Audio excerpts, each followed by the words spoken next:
Assalamualaikum warahmatullahi wabarakatuh. A'udzu billahi minasyaitonir rajim. Bismillahirrahmanirrahim. Allahumma shalli ala Muhammad wa ala ali Muhammad. Alhamdulillahirabbil alamin. Rabbi shrah li sadri wa yassir li amri wahlul 'uqdatam min lisani yafqahu qawli. Rabbi zidni ilma warzuqni fahman. Asyhadu an la ilaha illallah astaghfirullah nas'alukal jannata wa na'udzubika minan nar. Allahumma innaka 'afuwun tuhibbul 'afwa fa'fu 'anni ya karim. Rabbana zalamna anfusana illam taghfir lana tarhamna lanakunanna minal khasirin. Ya ayyuhalladzina amanu taqullaha haqqa tuqatih wa la tamutunna illa wa antum muslimun. Pendengar yang dirahmati Allah,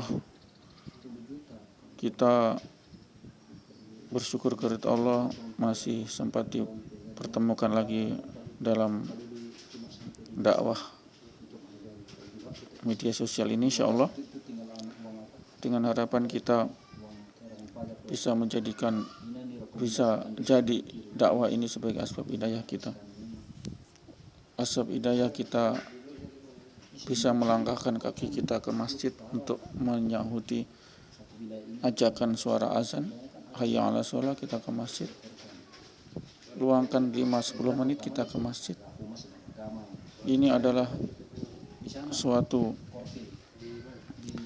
keberkahan yang paling diberkahi oleh Allah, yakni ketika kita berada dalam jamaah zikir di masjid, yakni salat ada zikir paling tinggi, sehingga rahmat Allah mencucuri daripada suatu kaum yang berjamaah di masjid Allah, zikrullah, ingat Allah, terutama jamaah salat, jamaah 5 waktu di masjid, insyaallah, amin. Pendengar yang dirahmati Allah, usaha agama yang hidup di Masjid Nabawi pada saat zaman Rasulullah adalah usaha dakwah, ta'lim dan ta'lum, wa ta'lum, zikir dan ibadah, dan khidmat. Khidmat ini adalah pemberian makanan dan lain-lain. Dengan demikian ta'lim wa ta'lum merupakan salah satu usaha yang ada di Masjid Nabawi. Ta'lim wa ta'lum sangat penting untuk dihidupkan baik di masjid bersama jamaah masjid maupun di rumah bersama anggota keluarga. Maksud dan tujuan ta'lim wa ta'lum adalah untuk meningkatkan semangat beramal atau jazbah semangat beramal, karena di dalam ta'lim wa ta'lum dibacakan firman-firman Allah SWT dalam sabda-sabda Nabi SAW yang membicarakan tentang keutamaan mengerjakan suatu amalan dan ancaman jika meninggalkannya. Fadilah ta'lim wa ta'lum adalah 1. Mendapatkan sakinah atau ketenangan jiwa. 2. Dicucuri rahmat oleh Allah SWT. 3. Dikerumuni para malaikat. 4. Allah SWT membanggakan kita di hadapan majelis para malaikatnya. Sesuai dalam sebuah hadis yang disebutkan, yang artinya dari Abu Hurairah radhiyallahu anhu bahwa Rasulullah SAW bersabda, tidak berkumpul suatu kaum dalam satu rumah dari rumah-rumah Allah, mereka membaca kitab Allah, saling mengajarkannya sesama mereka, kecuali rahmat menyirami mereka dan para malaikat akan mengurumuni mereka, dan Allah menyebut mereka di kalangan malaikat yang ada di sisinya. Hadis riwayat Muslim dan Abu Dawud. Ta'lim wa ta'lum adalah amalan yang sangat tinggi nilainya di sisi Allah. Maka hendaknya ta'lim wa ta'lum dilaksanakan dengan menggunakan adab-adab yang sesuai dengan sunnah-sunnah Nabi sallallahu alaihi wasallam. Secara garis besar, adab-adab ta'lim wa ta'lum terbagi menjadi 2, yaitu adab lahiriah dan adab batiniah. Adab lahiriah 1. Memiliki wuzu. 2. Duduk iftiras, duduk tahiyat awal atau duduk antara 2 sujud. 3. Memakai wangi-wangian. 4. Duduk rapat-rapat. B. Adab batiniah, ta'zim wal ikhtiram, mengagungkan dan memuliakan. Tasdiq wal yaqin, membenarkan dan meyakini. 3. Ta'asur fil qalbi, mengesankan dalam hati. 4. Niat amal wa tabligh, niatul amal wa tabligh, berniat mengamalkan dan menyampaikan. Di samping itu masih ada adab lain, yaitu hati hendaknya tawajuh, konsentrasi dan tawaduk, merendahkan diri kepada Allah SWT, telinga mendengar firman Allah SWT, dan sabda Rasulullah SAW seakan-akan Allah SWT sendiri atau Rasulullah SAW sendiri yang sedang berbicara di hadapan kita dan kita mendengarkannya. Apabila nama Allah SWT disebutkan, hendaknya kita menyebutkan subhanallah dan atau azza wa jalla. Apabila nama Rasulullah disebut, hendaknya kita mengucapkan sallallahu alaihi wasallam, dan apabila nama sahabat disebut, hendaknya kita membacakan radhiyallahu anhu untuk laki-laki dan radhiyallahu anha untuk wanita.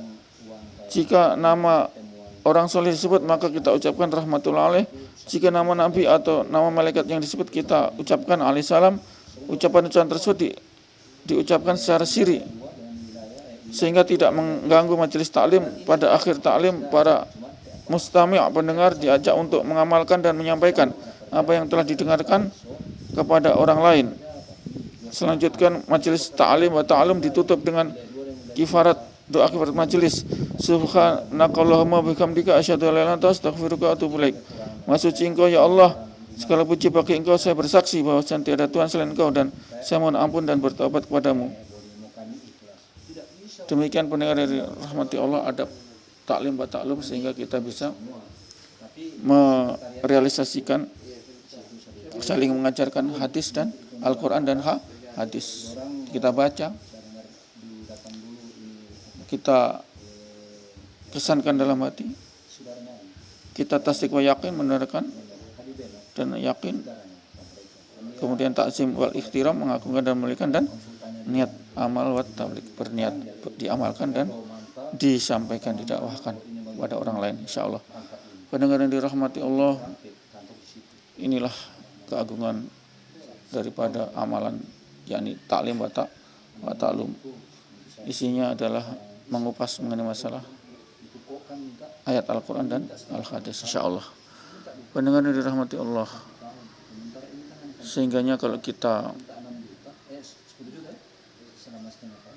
dalam rangka ibadah itu tidak tegak atau loyo karena kita kurang asupan makan, maka makan itulah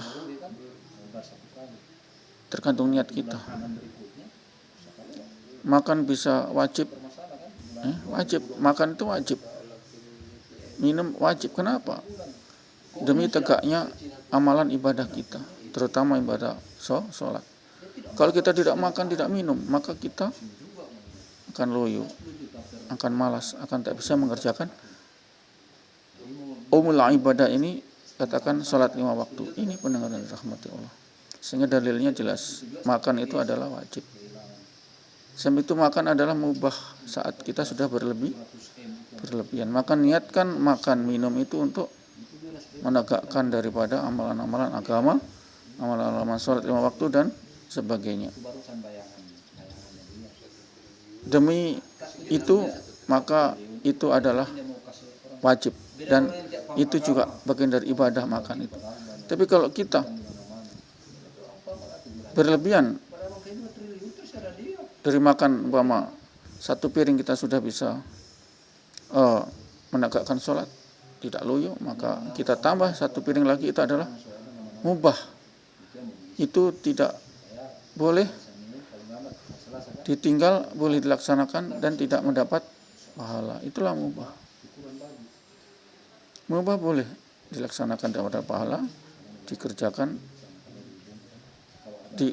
dilaksanakan tidak mendapat pahala, ditinggalkan tidak juga mendapat dosa. Ini pendengar yang dirahmati Allah, sehingganya makan yang bagaimana? Makan yang 1 piring sudah cukup, maka itu yang wajib. Kita mau nambah 2 piring, 3 piring, itu namanya mubah. Jadi akan ada macam makan wajib, ada makan mubah. Kecuali kalau zatnya haram, itu bukan namanya haram. Kalau zatnya tidak haram, itu adalah mubah. Selama kita target